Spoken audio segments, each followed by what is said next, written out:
Hey guys, this is Jay Patel from MyFitMed. Today we'll talk about triglyceride and its importance.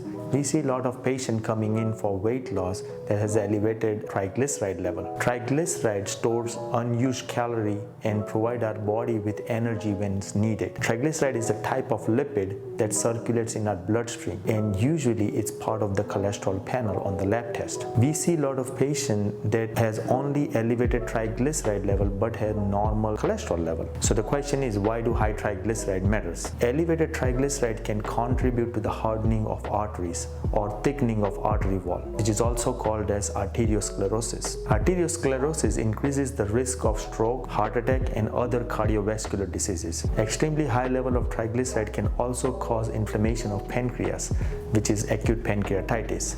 So elevated triglyceride is as dangerous as elevated bad cholesterol. So make sure you get your labs tested, especially when you're trying to lose weight. Make sure you do the full panel lab. If you have more questions, you can subscribe for more videos.